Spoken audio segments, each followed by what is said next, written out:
Hello and welcome to episode 192 of the Board Game Barrage podcast. My name is Mark. I am the green tank, and with me as always are Kellen the red tank. Hello. And Neelan, fresh from Gen Con, the orange tank. Hello. And boy, are my arms tired. Are you feeling fresh? Yeah, not really. Okay. Pretty exhausting weekend. Making a liar out of me. But yeah, I'm going to power through. Sounds good. And he's going to be powering through this episode, which is the next installment of our BGG draft. So in today's episode, we are going to be drafting games that fall between 301 and 400 on the BoardGameGeek overall game ranking. So we will have a snake draft, drafting 5 games that fall between game number 301 overall to 400 overall. And then you'll get a chance to win a $50 gift certificate to a online game retailer of your choice by going to boardgamebarrage.com/draft and voting for the one that you like the best, for whoever's draft you like the best. And then we'll pick a person at random and they will get a $50 gift certificate. We have given out tens of virtual gift certificate dollars. Okay, but I've always gotten second. Do you know what this feels like to be the king of average? Yeah. You ever hear of the Mendoza line in baseball? No. Do you think I watch baseball? Okay, well, you're a Mendoza hitter. So, look that up later. Anyhow, that is coming up soon. But before that, we are going to be talking about the games we played. Neelan's going to start us off with Regicide. I'll be talking about Dice Miners. And finally, we'll have Kellen with the news.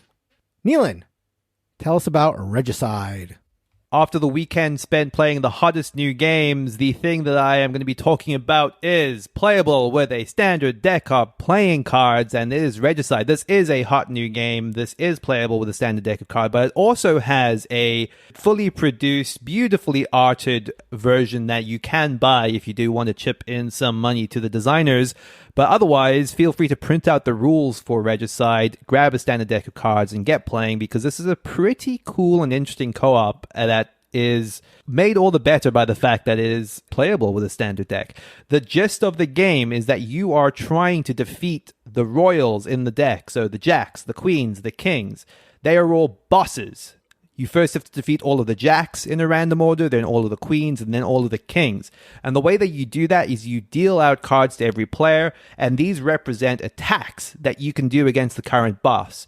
So you flip over the first one, which will be a jack right at the beginning of the game, and depending on the suit, it has immunity to all attacks of that type. What does that mean? Well, every attack in Regicide, when you play that card, also has a special power associated with it.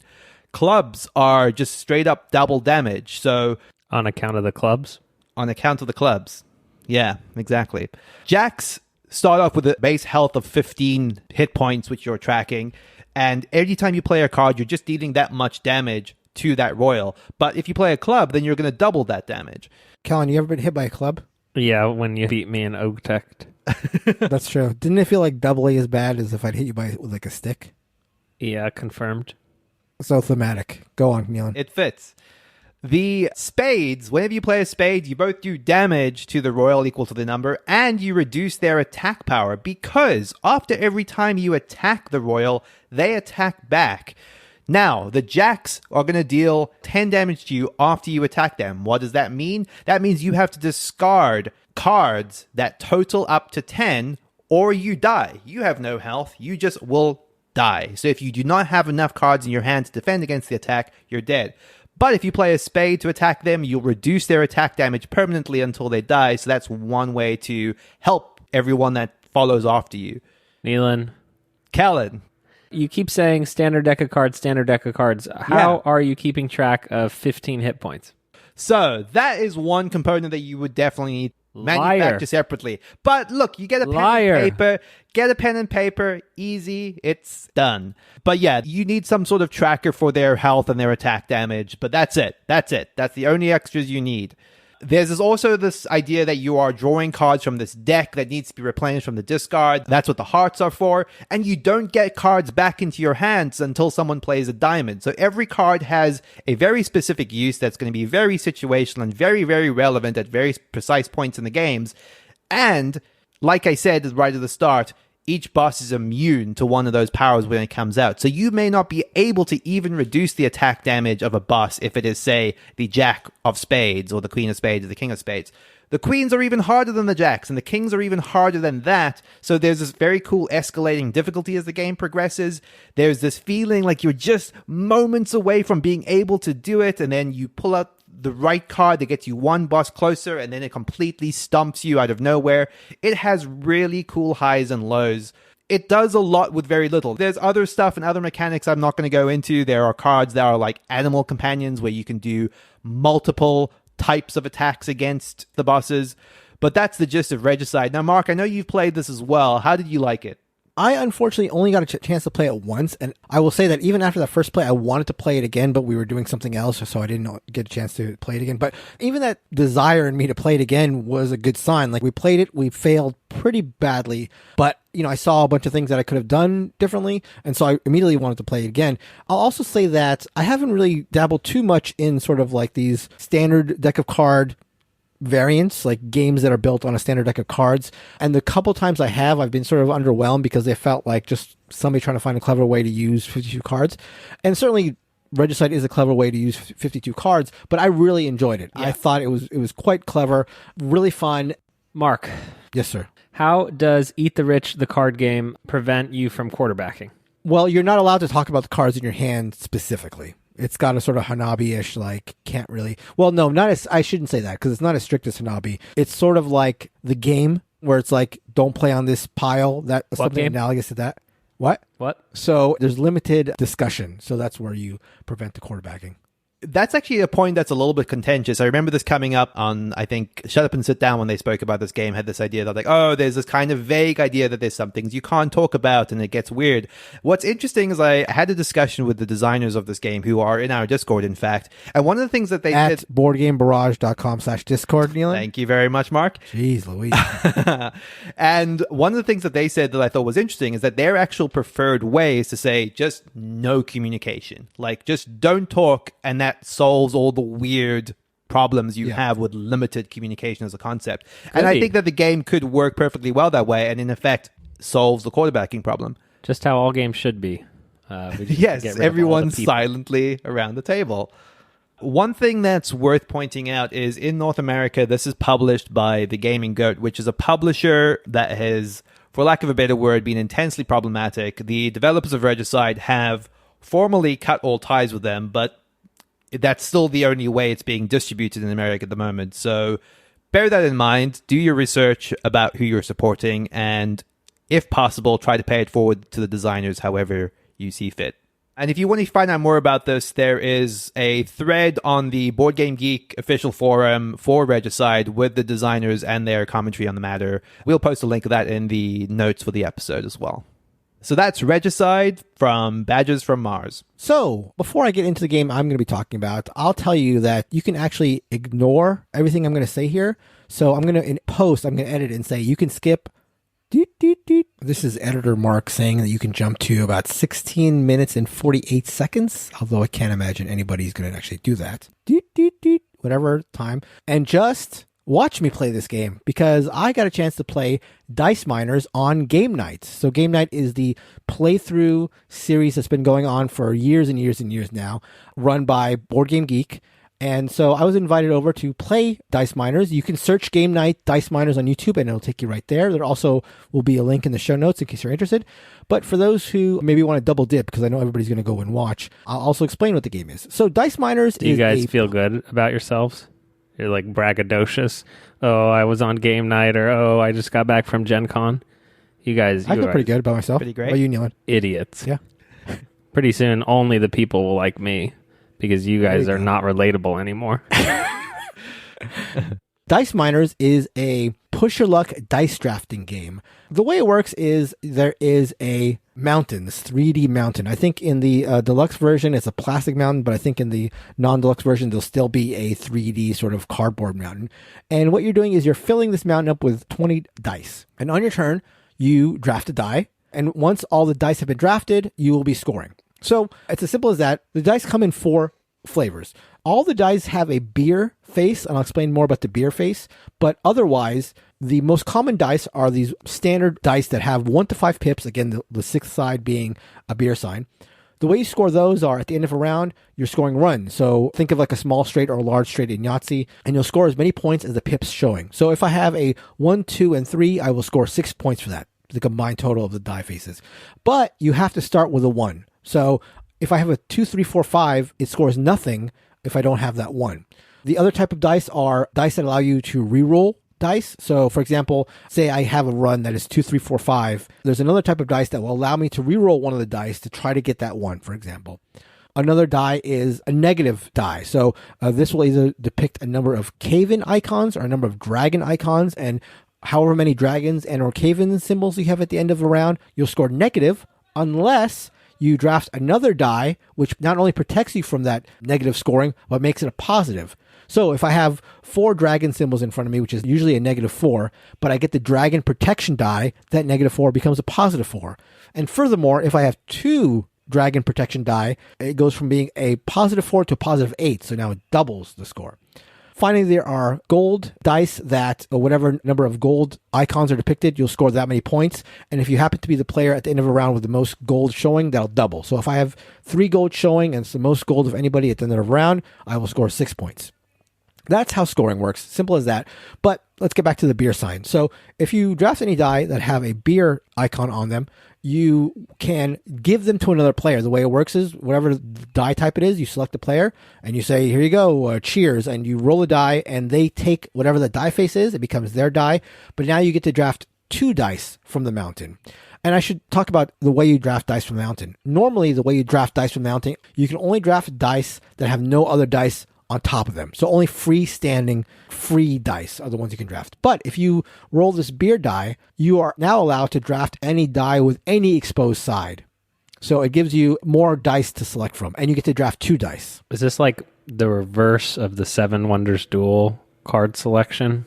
How so? I think the answer is yes, but I'm having trouble. Well, I'm trying to do it visually, but I'm not smart enough. Kind of, I guess it is, because once you've taken the one on the top, then you expose the 2 below that. Right. Yes, there is certainly a level of like taking a die exposes potentially other dice that you may or may not want exposed to other players. So that's all pretty straightforward. The other sort of interesting twist is at the end of the scoring. So we all draft our dice, potentially re-roll some if we have the re-roll ability, and then score them. And then there is a die that allows you to reserve die faces from round to round. So if I have one of these, I can like protect any sort of like die face that is showing. But other than that, any die that you don't protect in this manner, you re-roll. So you re-roll all the dice that you've accumulated, and whatever shows up now is what you're starting in the next round. So you're starting with that number of dice in the next round, and so you can sort of like figure out what you need to do from there. You do that for 3 rounds, and that's the way that Dice Miners works. There's a advanced variant, which I think is not super advanced, where you draft or are randomly given a character that gives you 2 virtual die faces. So you can use them whenever you want. Like it may give you a reroll you can use every round, or may give you a 1 face to start the runs easier. And that's all there is to it. It is a very quick, very lucky, and it certainly is lucky, because even when you have the ability to reroll a die, say you have the example I mentioned earlier, where you have a 2, 3, 4, 5, and you say, you know what, I'm going to reroll the 5 to try to get the 1. Or maybe you have another 3, like a random 3 or something, another random die, and you'll say, I'm going to re-roll it to get the 1. Well, if you hit the 1, that goes from being worth 0 points to you to being now worth 15 points, which is a huge amount of points in this game. But it's luck. It's all luck. You can sort of like strategically try to get yourself in a situation where you're going to draft a 1 die, and there's, some strategy to that, but there's also luck to that, because players in front of you can do things to manipulate the available dice so that you either can't draft it or, they draft it in front of you. But for as lucky as it is, there are a lot of ways to sort of mitigate. Now, it's not complete mitigation. It's going to come down to luck quite a bit, but it didn't feel completely random to me. And the ability to like accrue more and more dice as the rounds progress, you don't start from 0 again. You get the dice that you have, even though you have to randomly reroll them. It did give it a like building feeling to it. You're building this engine, even though the engine sort of randomizes every round. It is cool to go from like 0 dice in one round to starting the next round with like, 10 dice or whatever. And then you start the final round with like 20 dice. And it's just like, oh, okay, I've got these. I could try to connect this or whatever. I think this game will put some people off, ones who are very luck averse for sure, but it goes really quickly. And the other thing that's sort of tough about it, I would say, is like, it feels to me like almost like a game that you could present to anybody who is familiar with like a Yahtzee sort of thing, but it might be one step too complicated, which sort of puts it in a rough situation where it's like a gateway level game that you can't really present to like your mom and dad. Too smart for your dumb friends and too dumb for your smart friends.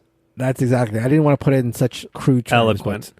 That's But for what it's worth, I enjoyed it. I had a good time with it. Goes fast. And again, just the dice building felt cool. It felt cool to roll 20 dice in the second round and say, okay, this is what I've got. What can I do? Did you win, Mark?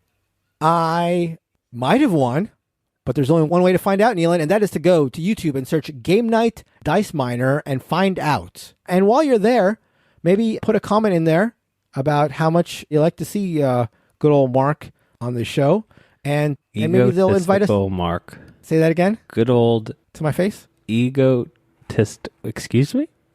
I was going to say, tell them how much you like Mark and how much you wish the other BGB tanks were on the show, and get Neelan and Kellen back on the show. Or I guess get Neelan on for the first time. Kellen is a Game Night veteran. They specifically requested no Neelan. Wow. Yeah, they said anyone but. We'll take Kellen if we have to. We prefer just you. But by all means, no Neelan. I feel like you guys aren't giving me enough credit for the dumb for my dumb, smart for my smart. That's good. Pretty I good. like it. That's good. That's good stuff. Thank you for the credit. You got it. So that is Dice Miner by Atlas Games, designed by Joshua DeBonis and Nikola Risteski. And now, breaking news with Kellen. Kellen, take it away from the field. All right, we need the... Yeah, it's coming in. Okay, the noise. I played no board games this week, but... Thanks, Kellen. And now, back to Neelan. I still wanted to Gen Con, tell us contribute about all the games you played. with a Japanese game news segment. And as a reminder, this news absolutely does matter. The first piece of news is that one of our favorite roll and write, flip and write games, Let's Make a Bus Route, from Sashi and Sashi, is getting a reprint / redo courtesy of Yellow in Q1 2022. People who've listened to the podcast in episode number 32, so all the way back in the OG in year 1, will have heard us speak about this. What's cool about Let's Make a Bus Route is that you have a shared board, and you are flipping cards, and everyone is having to move on that shared board, but you don't want to go on the routes where other buses have already been. So there is quite a bit of interactivity in this roll and write, flip and write game. You will have to go over other people's routes, but you are penalized for doing so. The original game is set in Kyoto, and so I'm not sure how I feel about the yellow version, which is called Get On Board, New York and London. So I am very torn here between New York, where you're from, where I'm as from, a New Yorker, yeah. And Kyoto, where my heart is. No, so if you're interested in that, we can put a link to episode 32 in the show notes where we talk about Let's Make a Bus Route. I'm excited. I gave my copy to my sister, who I traveled to Kyoto with. The new art is cool. I like the board art. I'm not sure about the front cover. I will be picking this up. I'm excited for this to come back next year. That is news segment 1. Now on to news segment 2. A very cool game, Scout! Is getting a retheme and a redo called Scout! No exclamation mark. Wow. They changed the game. They changed the game. For those who've listened to the podcast, we talked about Scout in episode number 148, which by my counting is year 3 of the Board Game Barrage podcast. For those, and you can learn more about the games we've played and find them by going to boardgamebarrage.com/wiki, where all the games we've ever talked about are listed for your perusal and enjoyment. Didn't realize I had a co-anchor. Back to you, Kellen. Thanks. Scout is very adjacent or very similar to one of my favorite games of all time, which is Crass Carrier or Delt. In Scout, you are playing a ladder climbing game where you have a hand of cards that you are not allowed to reorder in your hand. But what you are allowed to do is steal cards from other players who have played runs and straights of cards on the table to make your hand better, and then you get to choose where you put that in your hand to try to upgrade what you have to play on subsequent turns. Scout came from a Japanese publisher, a small Japanese publisher called One More Game, and it is getting redone by Oink Games, my kryptonite. This immediately comes into my top 3 Oink games easily. This is a fantastic game. They have rethemed it to a circus tent, which I don't know how that works. This will be debuting at... I thought this was going to go faster. I'm very slow at the news, my prompter. This is debuting at Essen 2021. I am very excited to pick up this game, and even though I have cooled a little bit on Oink Games in general, there is no question I will be purchasing this one, and there's no question that it will become even more recommended by Board Game Barrage now that the availability becomes easier to get. You guys like Scout? Yeah, that was great. Yeah. But just don't say it with enthusiasm because it's no longer Scout. Scout. Yes. Scout. Yeah. Scout. And that is all the news that matters that we have for you all today. Thanks, Kellen. Now Nealon with sports. Football. Thanks, Nealon. All right. Ted Lasso won a bunch of Emmys this week. That doesn't count as sports. Nealon knows that. Funny story, actually, as an aside. There was a big football game happening on the last day of Gen Con, so the vicinity of the convention center was flooded by people in Colts t-shirts that were very much not wearing masks and very much jerseys. just onlooking and wondering what the was happening at the convention center. It is weird because we have played games in Lucas Oil Stadium. Yeah. Right? That's where we did a couple years ago. Yeah. We did that big mega game. Yeah. Yeah. It was not being used this year for Gen Con, for what it's worth. Yes. Because of the football. Because it's used for Yeah. a football game. Also, it is my understanding that there were 2 Rams players sitting behind me on the plane home. Oh. Oh. Look at Nealon. Did they get your autograph? They They heard you talking. yeah. Like, oh, wait a second. That's the orange thing. Before we get into the big draft, just another shout out for reviews. We're coming close to 300. 284 reviews on iTunes. Yes, we are 16, if my math is right, reviews away from 300 on iTunes. So if you have not reviewed us on iTunes, why not get us one step closer to 300 iTunes reviews by reviewing us on iTunes, of all places. But let's now get into the main event. That is the 4th official, 5th overall. There is one secret draft for patrons only. So why not go to BoardGameBarrage.com/Patreon and join our Patreon to get access to that episode as well as many others, as well as our secret Discord channel, our secret Patreon Discord channel. But this is the 4th of the mainline drafts. This is all games on BGG ranked between 301 overall to 400. Again, you can, after this episode is over, go to BoardGameBarrage.com/draft, vote for the list that you like the most, and we will randomly select somebody to get a $50 gift certificate of an online game retailer of their choice. What was the final verdict, Kellen, and how we finished for the last draft? I think Nealon won, and I got second, as I always do. Right. Steady Eddie, Kellen, Right. and you got last. All right. So this is actually part of my plan, and you guys will see why in a second. So as the person who finished 3rd, I get to pick which order I am in the biased draft. against me. How's this biased against you? Because I never get to choose.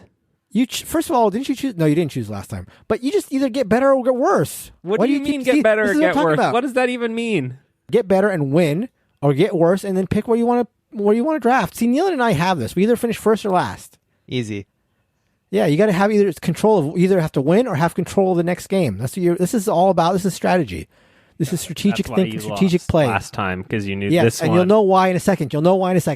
Ye of little faith. So I get to pick where I'm drafting. I'm picking number 1. I'm drafting number 1. No. So, I know what this Mr. means. Second place. Oh wait, What do you want? Do I choose? Yeah, you want second or you want 3rd? I want second. You didn't want to have the snake? I never want to be the butt or the head of the snake Okay, got it. or the tail. Yeah, I think snakes are I don't know tails rather much than about butts, snake but I'm etymology. not a biologist. I feel like we're in like a prisoner's dilemma here, Mark. No, there's no dilemma. Okay, so as a quick review, we're drafting 301 to 400. The draft order is me, then Kellen, then Nealon, and then it'll wrap back around. So then it'll be Nealon, Kellen, and me, and we'll do that for 5 rounds. So now my master plan is revealed. I tanked the last draft to make sure that I had the first pick for this draft because I will be damned if someone else takes the greatest game of all time from me. I'm drafting Biblios for the number 1 pick. No strategy. You just take the best game when it's that clear. Biblios is the pick. Best pick. There's no thought necessary. I'm taking Biblios. Like start your studs. Exactly. That's right. Don't overthink it. Don't say, oh, Nealon might drop it if I do it. No, I'm taking it. When the number 1 overall is right there, you don't think twice. To be clear, this was not on my short list or my long list. Okay. Don't care at all. That's an error on you. Nealon, was it on your short list? I would say it was on my medium list. Okay, well, it was on my number 1 pick of all time list, so there you go. I didn't realize that there was a medium list. Maybe why I always get second. All right, Kellen, you're up. Well, we did have that person email us and said that they would review us if we didn't mention Biblios for 10 episodes, so we failed again. We'll go ahead and reset that counter. All right, so this list of games is getting more and more eclectic. And for those of you who are the dumb friends in your group, eclectic means not specific. I actually don't really know the definition, so I'm one of the dummies. I had a harder time sort of trying to come up with a cohesive group of games, even if I could pick 5 of my own that I thought would be well-rounded or well-liked. I hate to follow in Mark's wake because I never follow in anyone's wake but my own. What?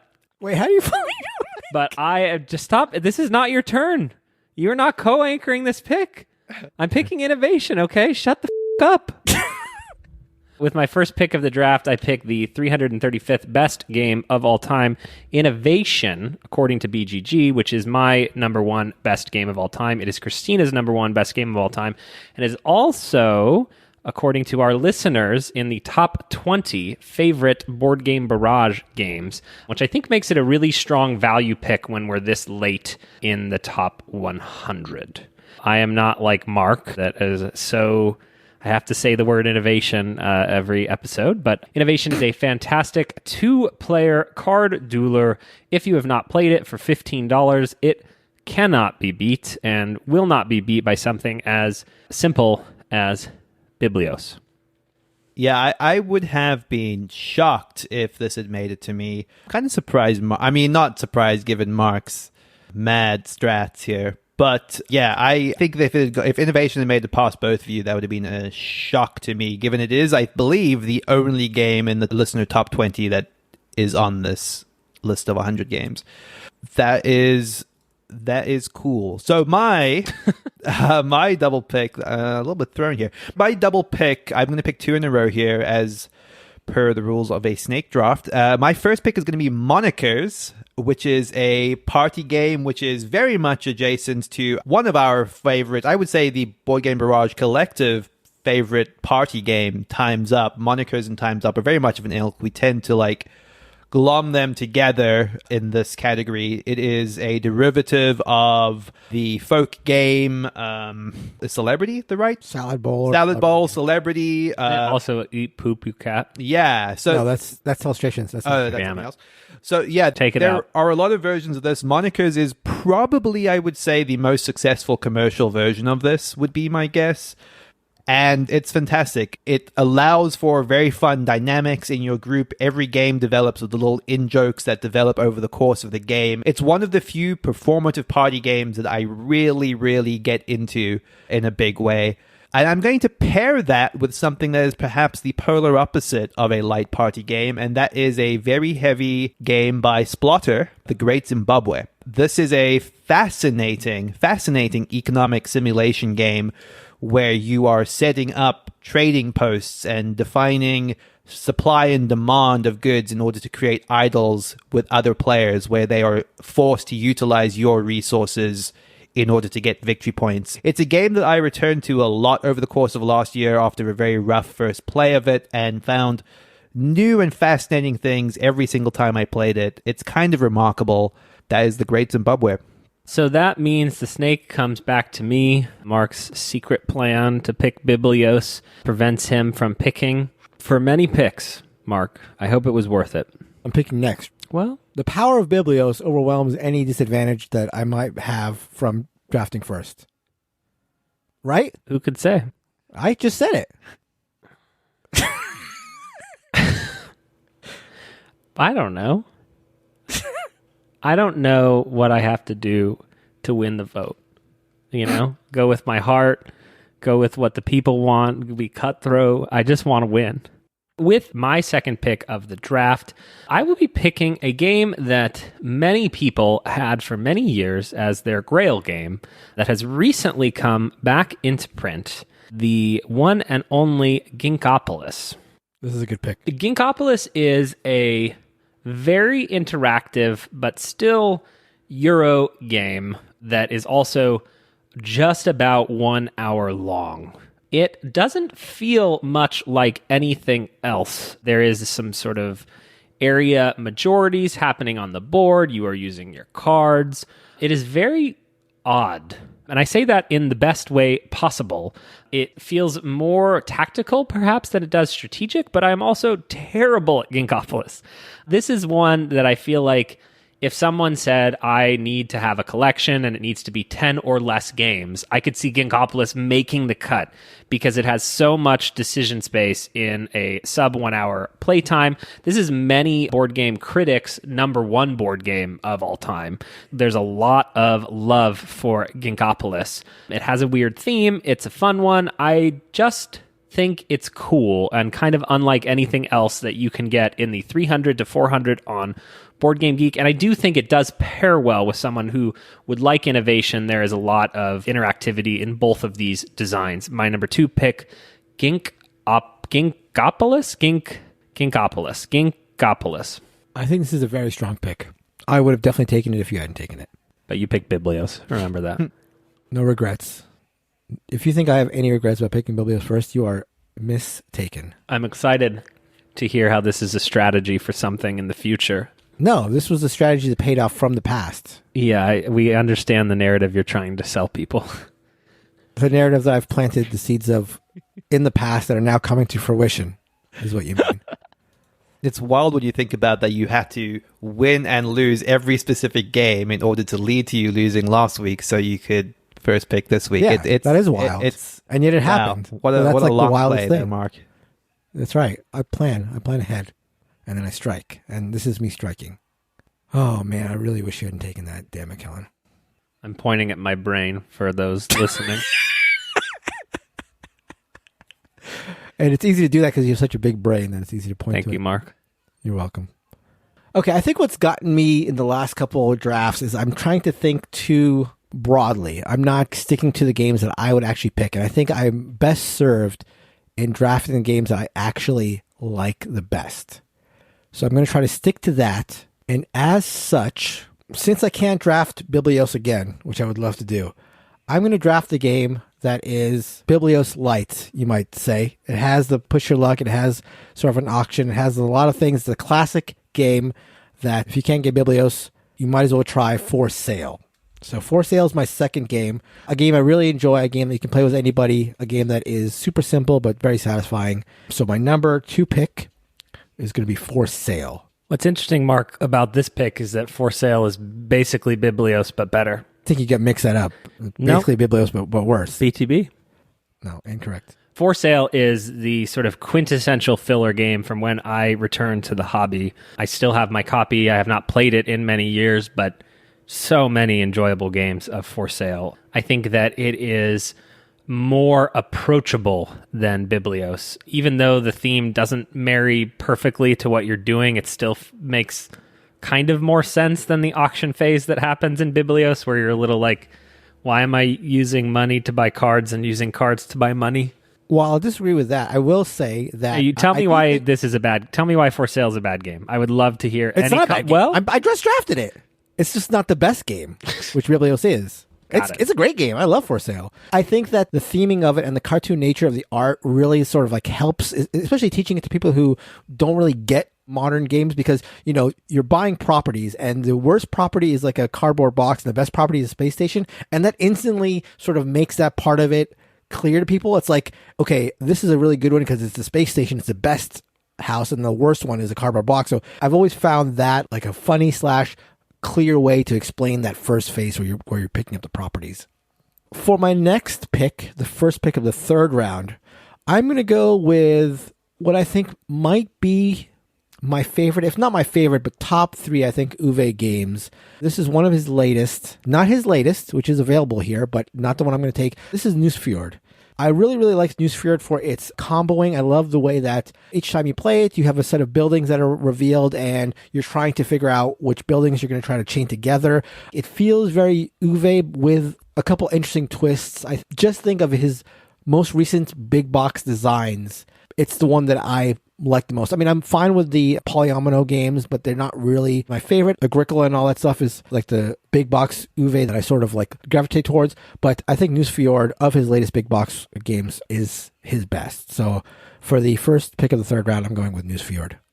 I am gutted. When you said Uwe, I knew you weren't going to pick Hallertau because you're like, oh, there's luck in this game. I only like Dice Miner. And yes, Nusfjord, fantastic. It punches right at the length that I personally really prefer, where it gives you enough to go on, but you're also not playing it for 3 hours, which I think is a lost art in 2021. So fantastic. It was my next up, no question about it, and I am having to scramble, which is why I keep talking. I don't know, maybe Neil and sing for us? Suddenly at a loss for voice. I think a lot of people want to hear another rendition of that South African song. Oh, Shosholoza. It's funny, I was just thinking about that today. Shosholoza.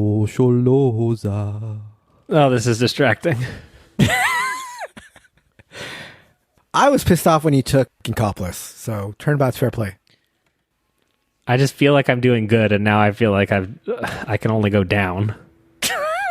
You know what I'm saying? I'm trying to use my strats, but my strats have never worked. All right, the third pick of the draft is one that I keep in my collection as a light but very enjoyable drafting game. This comes to us from Yellow, has one of the best productions I have ever seen for a lighter game. This is also from the perhaps most acclaimed board game designer of all time, Richard Garfield, who designed Magic the Gathering. This is Bunny Kingdom.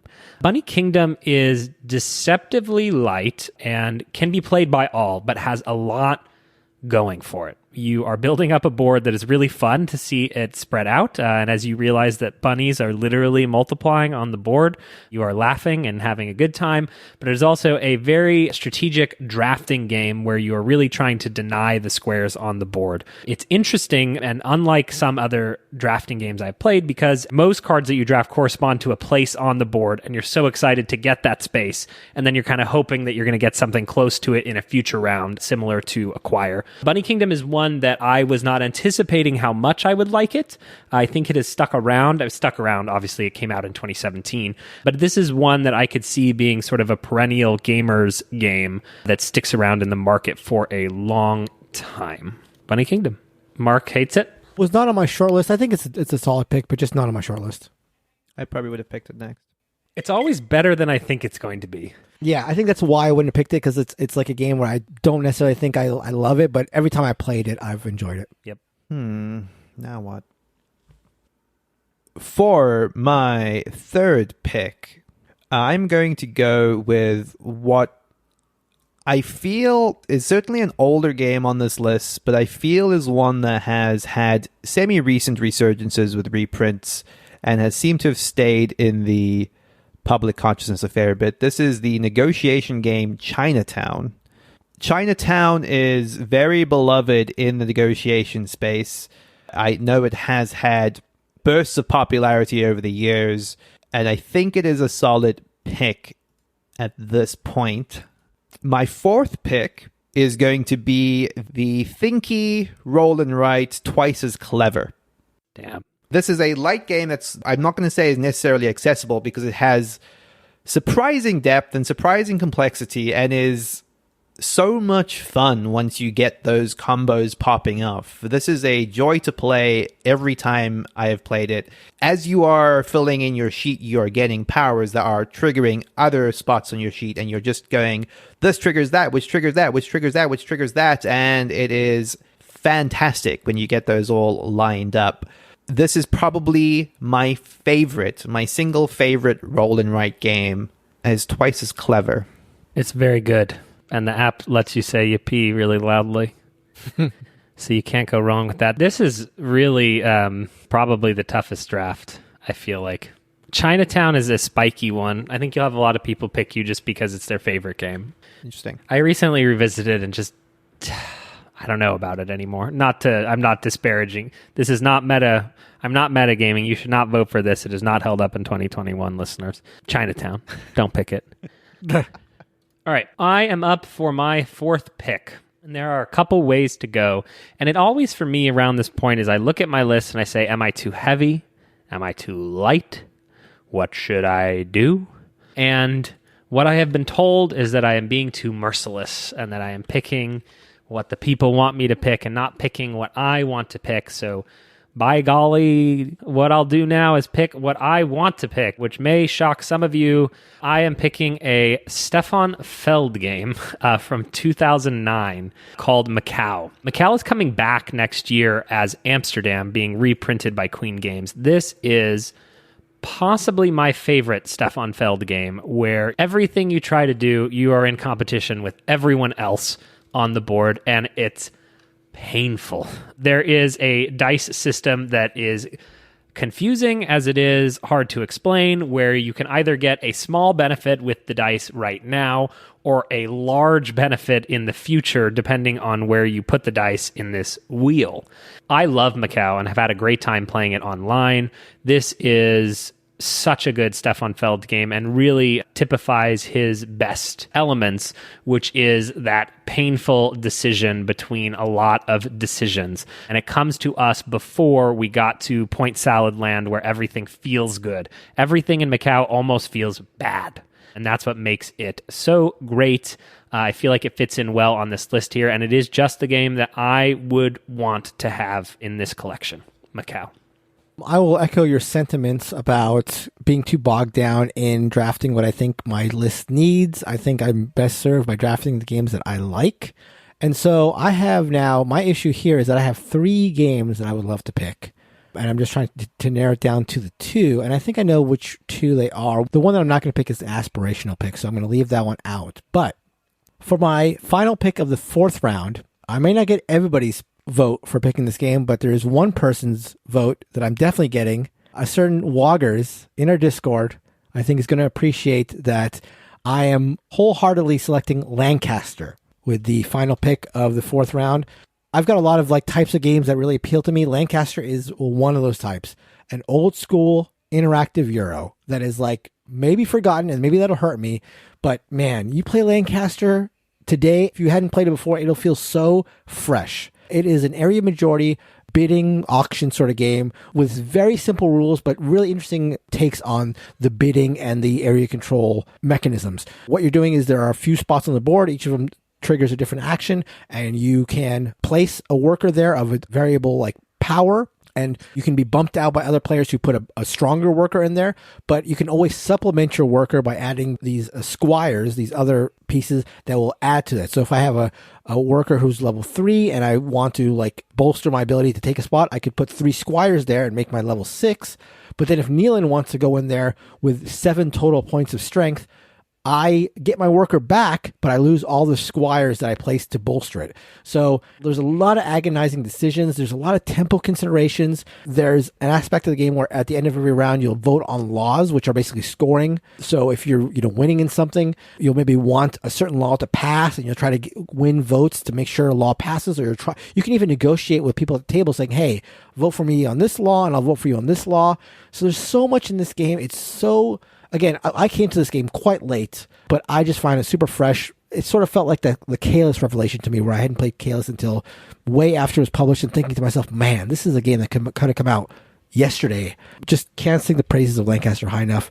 So to wrap up the fourth round, I'm going to go with Lancaster. Woggers, that's your vote. I was going to go with pretending to say the word Lancaster and then saying you Woggers and then picking something else. But now we can't do that. Okay, and for my final pick, I'm going to go with, I think it feels like a little bit of a sneak attack. This is a game that I don't think you guys have played, but it's, I think, quite hot in terms of a game that people are looking for. It's a game that I have owned and played. This is Obsession. This was a independently designed and produced game from a couple years ago that it's like an auction game set in the Jane Austen sort of world where you're trying to expand your estate, sort of like a Downton Abbey thing where you have to hire the right staff to get different buildings to activate, and you're marrying people in your family to other people. You're inviting guests over for lavish parties to sort of take advantage of them. It's sort of a cynical look at that sort of era, but it's really well done. It has been republished maybe last year, but there's a lot of demand for it. I think it's probably going to get republished again. Just a very unique, very independent game that is sort of like the best of like independent games. Just like this one person who had an idea for a game, designed it, again, this Jane Austen-y sort of Downton Abbey thing, and just really well done. I'm a big fan of Obsession, so I'm going to round my draft out with Obsession. I do think what makes the 300 to 400 list so unique is the heavier side of it is more eclectic, as I mentioned earlier. Like, there isn't favorites to know that is like, it's a good pick. Like, Obsession is a good pick for certain people, but there's no heavy hitters unless you want to take a flyer on like Tekenyu. So like Obsession is interesting as a pick there, for sure. Very interesting. I don't know that I would have done it, but I get it. Yeah, and also, I know it's like sort of under the radar and it may not appeal to a lot of people, but it's a game that I really like. I think it's like sort of the best of board gaming for how it was designed and created and produced. And, if you're a Downton Abbey fan, if you're a Jane Austen fan, take a look at it. It's funny because every person who ever talks about Obsession says exactly what you said. All I've ever heard people say is like, you may not like the theme, but I love it. Like, it's like literally, and I've heard like 5 different media creators say that exact. And I'm not... Yeah, no. Like, because it's a novel theme, the people who don't want anything to do with it aren't going to be talking about it. So sure, that makes sense. It's a weird one. Should I go light or should I go heavy? Feels like to me you should go heavy based on the list. I don't trust you. Okay. Why would I trust what you say? You're trying to beat me. Okay, you definitely should not take Charterstone. I'm not trying to trick you. Oh, I'm gutted. Okay, so I am debating between 2, and I will just say them out loud so I can look at Mark and Nealon's eyes and then make the call. Lost Cities, a fantastic 2-player game from Reiner Knizia, but I have Innovation on my list, a fantastic 2-player game. Or Camel Up, which is a very popular, much lighter game that I feel like has maybe a smidgen too much overlap with Bunny Kingdom in that sort of lighter, can play it with non-gamery people, but still gamers like it. And I do not know which to pick. They're not giving me anything. They're saying nothing. Mark has his eyes closed and Nealon is facing away from the camera. With the last pick of the draft, I will pick Lost Cities. I am playing the tried and true card. Lost Cities is a game from 1999 that 39,000 people have rated on BoardGameGeek. Lost Cities is a game that I made a version of it out of Magic the Gathering cards. I just took old cards, I wrote numbers on them, and I built a deck of this, and I played it for many, many years. The finished production version is lovely. People are enjoying this game, I believe, on Board Game Arena. One of those games that everyone has a favorite. Do you like Hanamikoji better? Do you like Lost Cities better? But I think there is not much better of a tried and true, more casual 2-player game than Lost Cities, the 5th game in my collection. Looking at my list of 4 so far, I feel like I have the light to medium range covered, so I think I definitely want to push slightly heavier here. I don't really have a Euro game on this list. TGZ is close, but not what I would call a classic Euro. So there are 2 Gùgōng that I am going before. One of them is Gùgōng. The other one is Tekenyu, in fact. As much as like Mark wants to embrace the Woggers factor, I'm tempted to embrace the long time sunshine factor. I think Gùgōng is the smarter pick. Tekenyu being newer makes me feel that it's less likely to have pervaded the consciousness. Gùgōng is also just solid as hell. Like it's in that Voyages of Marco Polo realm of weight. It is quite well loved. I know that there's a lot of furore over like people trying to get the expansion and getting it to match their original version of it. And Ferrari? yeah, like clamor. That's the like English version of Furor. Is it? It is. What? Am I being It's weird. a joke? No, it's true. It's weird. It's super weird. Wait, as in I'm like with you. you guys pronounce it differently, like Furor? Yeah, we would say Furor. Interesting. There was big furor over. Why do you got to be so cute, Neil? Stop it. It just comes Not on a draft naturally to episode. me. So yeah, anyway, I think I'm going to go with Gùgōng here. I think that Gùgōng has just existed, for a few years longer, enough to sort of have more people play it, and probably falls into the similar sort of level of appreciation as Tekenyu without the risk of it just being newer and, as Kellen said, just more of a risk. Sorry, long time sunshine. Gùgōng is my fifth pick. Rounding up my list, pretty happy with that. Jade is underpowered. Yes, Jade is not in fact a sucker's game. Whatever people may It is tell in fact you. a sucker games. Sucker's game. Broken game. He drafted a broken game number 5 and he turned his back on Long Time Sunshine. Those are two sins that I would not partake in. Anyhow, that is going to wrap us up for this draft. Let's go over our list one more time. I went with the first pick, took the first game of all games, Biblios, obvious. Followed it up with For Sale, then Nusfjord, then Lancaster, and finally Obsession. Kellen. That's a very solid back half draft after the mistakes in the early rounds for you. My draft is the best board game of all time, Innovation, followed by Ginkgopolis, Bunny Kingdom, Stefan Feld's Macao, and the only true and living Doctor's Lost Cities. My list is Monikers, The Great Zimbabwe, Chinatown, Twice as Clever, and Gùgōng. So, vote for the list that you like best at BoardGameBarrage.com/draft. Again, that's BoardGameBarrage.com/draft. Pick the list that you like the best, and you'll be entered into a basically raffle. And if your name is picked, regardless of who you choose, you will win a $50 gift certificate to the online gaming retailer of your choice. We have done this for people in Australia, for heaven's sake. So wherever you are, go and vote, and you might win some board game money, the best kind of money. I'm just like I'm so excited to go off the record for patrons after this because I have no idea who I think won, and I have no idea who you guys think won. Yeah. So let's get to it. I have some strong feelings, so I'm very, very excited to this. Yeah, I do. So for patrons, we will be releasing our usual off the record where we talk about the episode we just recorded. So if you're interested in that, go to BoardGameBarrage.com/Patreon and join up and maybe get some of that.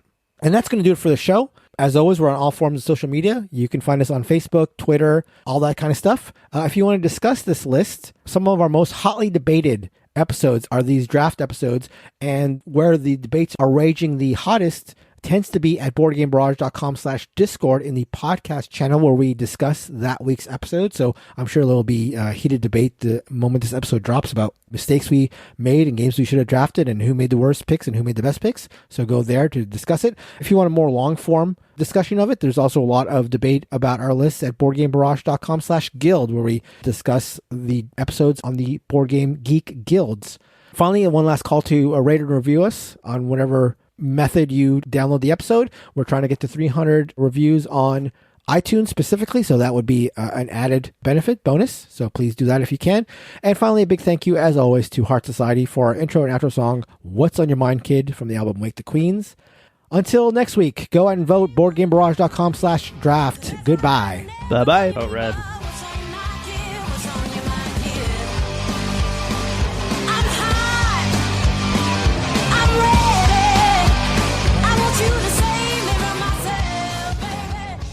Help everyone that follows after you. Neelan, say Kellen back to me. Kellen. Well, you're pointing at me, but this is an auditory experience. How are you keep saying standard deck of cards? Have you guys clicked on the link Where did you put it? on the working channel? I found it and Weird. Why was that not highlighted? By other means. no, it's like you posted a link like 20 seconds ago and you're like, have you clicked on the link yet? What's that supposed to mean? I think you guys are on top of stuff. Like we're in the middle of recording and we're like locked eyes and you're like, have you clicked on the link yet? Okay, I have it now. Okay, hold on. Ooh, I always get so nervous before these. Like I'm one step away from spectacular failure and embarrassment. Yeah, like Okay. where you're going to have like one where you just epically get blown out. Yeah. I feel like we exactly. haven't really announced someone who, well, we kind of do. It'd be fun for someone to get like sub 10% of the vote and have to sort of wallow in that. Mark has his eyes closed and Neelan is facing away from the camera. I hate these drafts. I hate them.